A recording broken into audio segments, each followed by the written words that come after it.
जय जय श्री महाकाल। स्वागत है हमारी यूट्यूब चैनल में।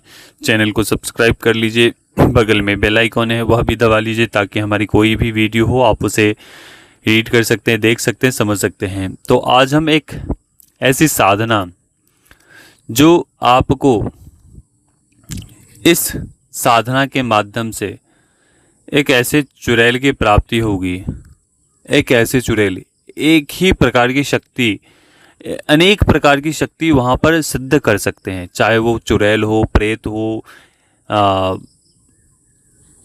अद्भुत से अद्भुत शक्तियों को हासिल कर सकते हैं एक साधना, एक क्रिया के माध्यम से। एक क्रिया के माध्यम से किसी भी प्रकार की सिद्धि को प्राप्त कर सकते हैं। यह यम कोटि के दूत हैं। किस प्रकार के दूत हैं? यम कोटि के शक्तियां हैं, यम कोटि के दूत हैं। दूत तो नहीं बोलूंगा, लेकिन शक्तियां यम कोटि के शक्तियां हैं। ठीक है, तो इसकी साधना कहाँ करनी है? जामुन जानते हैं? जामुन के पेड़ के पास, देसी जामुन के पेड़ जहां होते हैं वो वहां उसके बीज भी आपको प्राप्त हो जाएंगे। उसके बीज की माला आपको बनानी है। उसकी बीज की 108 दाने की माला बनानी है। उस माला से उसी स्थान पर, उसी पेड़ के पास आपको साधना करनी है। इस यम कोटि के दूत शक्ति की जब सिद्धि प्राप्ति हो जाती है तो आप किसी भी शक्ति को आसानी से निकाल सकते हैं।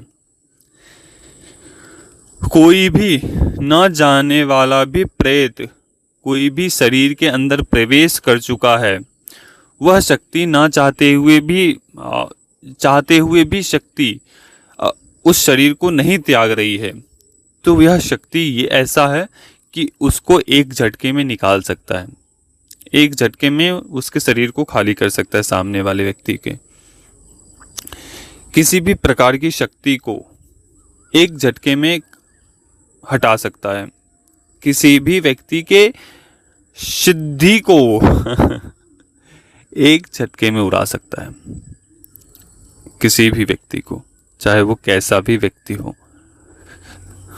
ठीक है, तो ये इस प्रकार की साधना है। तो कैसे करना है, चलिए हम बता रहे हैं इनकी साधना। तो एक आपको वही वस्तु आपको लेनी है। वो वस्तु लेने के पश्चात आपको गोबर के उपले आपको प्राप्त ले लेने हैं। गोबर के उपले ले जाने हैं। वहाँ पर लोबान जलानी है।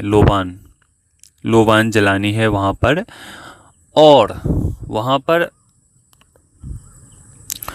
दुर्वा, लोबान, घृत एवं तिल और छोटी वाली मछली, उसके साथ कलेजी के बुरादे। कलेजी आपको बकरे की लेनी है। उसके आपको बुरादे कर लेने हैं, छोटे छोटे उसको काट लेने हैं। जैसे प्याज काटते हैं ना, उस प्रकार से छोटे छोटे बुरादे करने हैं, क्योंकि उतनी मात्रा में तो कलेजी मिल नहीं सकती है। ये प्रायः एक दिनों की साध क्रिया है। एक दिनों में अनेक प्रकार की शक्तियों को सिद्ध कर सकते हैं। वह शक्तियाँ, जैसे जैसे शक्तियाँ आएगी वैसे वैसे आपको सिद्धि उससे वचन लेने हैं। लेकिन साधक इतने बलिष्ठ होने चाहिए, प्रबल होने चाहिए, मानसिक स्थिति से इतने मजबूत होने चाहिए कि उन सभी शक्तियों को फेस कर सके। ठीक है, ऐसा नहीं कि एक प्रेत को देख लिया वहीं पे बेहोश हो गया, तो ऐसा नहीं होना चाहिए। या एक चुड़ैल को देख लिया वहीं पे बेहोश हो गया, तो ऐसा साधक नहीं चाहिए। ना वो साधना कर पाएगा। ठीक है, चलिए उस स्थान पर बैठना है, वो सब सामग्री ले जानी है और उसके बुरादे बना लेने हैं। कलेजी के, मछली के, घृत के, तिल के और गूगल की, इन सभी को मिक्स करके और आपको मंत्र पढ़ने हैं बिना माला के। माला आपको 11 माला आपको करने हैं। मंत्र बहुत ही, जो भी हम मंत्र साधना करवाते हैं या साधना करवाते हैं उसमें मंत्र बहुत छोटा रखा जाता है, क्योंकि साधक, अब मान के चलिए हमने 20 माला दी है तो 20 माला करने में सक्षम हो भी पाएगा तभी तो साधक को दे पाएंगे। अगर 20 माला कर ही नहीं सकता है तो साधक कैसे होगा, क्योंकि नए साधक को समय लगता है। अब मान के चलिए, तो इसलिए उसे पहले ही उसे कंठस्थ करवाया जाता है, क्योंकि हमारे द्वारा साबरी मंत्र भी बताए जाते हैं। सबसे पहले साबरी मंत्र दिए जाते हैं याद करने के लिए। फिर जाके जब वो परिपक्व हो जाता है, जब दीक्षा में ऐसी स्थिति हो जाती है दीक्षा के पश्चात, तो फिर साधना के ऊपर बिठाया जाता है। ऐसा नहीं है कि कोई भी साधक सीधे साधना पर बैठ जाए। जब आप दीक्षा लोगे, दीक्षा के द्वारा एक प्रक्रिया होती है, प्रक्रिया फेस करोगे, उसके बाद ही आपको साधना पे बिठाया जाता है। ठीक है, जो सामग्री बताई जाती है एक प्रक्रिया होती है। ठीक है, ऐसा नहीं है कि दीक्षा में आपको केवल मंत्र दे दिया हो गया।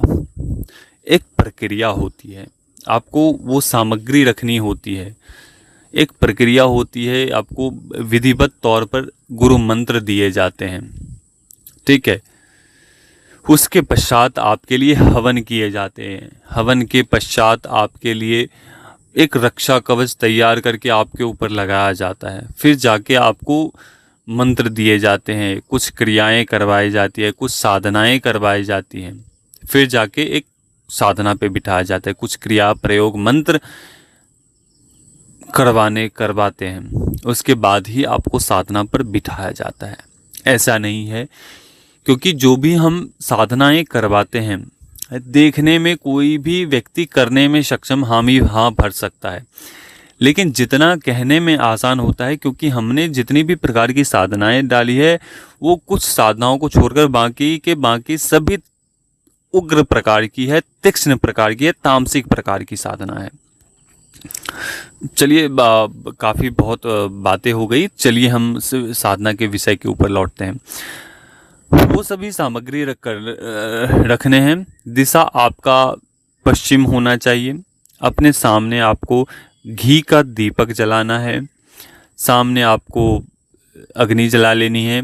उसके ऊपर कुछ खरपतवार डालकर वहाँ पर अग्नि जला लेने के बाद वो जो सामग्री है,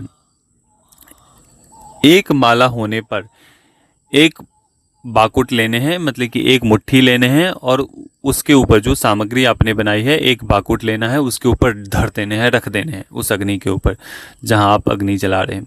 ठीक है, ऐसा करना है। तो इस प्रकार से 11 बार आपको 11 माला करना है। 11 बार उस पर उतनी सामग्री बनाए कि 11 बार 11 मुट्ठी आपको बन जाए। ऐसा करना है। जब 11 मुट्ठी हो जाएं तो उसके बाद, उससे पहले ही वह आपके चारों तरफ विचरण करने लगेगा, चिल्लाने लगेगा, चीखने लगेगा आपके सामने आकर, और दिखने लगेगा कि कोई साधक कोई सामने हाथ पैर हिला रहा है, चल रहा है, डरावनी आवाज़ें निकाल रहा है। तो ऐसे अनुभव होंगे। तो उसके पश्चात आपको वहाँ पर दिल को थाम कर बैठना है। थाम कर बैठने के बाद आपको उसे बोलना है कि जो भी आपके, जब वो मंत्र हो जाएंगे, जो देने से पहले, उसे अग्नि पर देने से पहले उसे बोलना है कि जो भी ये आप कर रहे हो उससे मैं डरने वाला नहीं हूँ। आप मेरे सामने आओ, आप मेरे सामने आओ। मैंने आपकी साधना की है, मैंने आपकी साधना की है। आप सामने आओ और हमारी सहायता करो। ठीक है, तो उस समय आपको बोलेगा कि क्यों हमें बुला रहे हो, क्या तुम हमसे सहायता चाहते हो। तो आपको अपना वचन लेने हैं। वचन लेने के बाद आपको आगे के कार्य करने हैं। जब ये करने के पश्चात बोलेगा कि भोग के बारे में आपको, फिर आपको जब ये वचन दे दे तो उसके बाद आपको उसके ऊपर जो रखा हुआ सामग्री है, जो हाथ में बचा हुआ सामग्री है, उसके बाद उस अग्नि पर डाल दें और बोले कि ये लीजिए मैं आपका डाल दिया हूँ और हमें अनुमति दीजिए। तो वहाँ अनुमति लेकर वापस लौटिए, वो स्वयं ग्रहण कर लेंगे और जो आपको बताया गया है प्रेत के उस शक्ति के माध्यम से, वो आपको ध्यान रखना है। ध्यान रखने के बाद आप उनसे कोई भी कार्य ले सकते हैं। तो चलिए अभी तक के लिए अनुमति दीजिए। जय श्री महाकाल, जय महाकाली, जय भैरव। माँ महाकाली आप सभी के ऊपर कृपा करे, आपके काम धंधे में उन्नति हो, इसी कामना के साथ जय श्री महाकाल।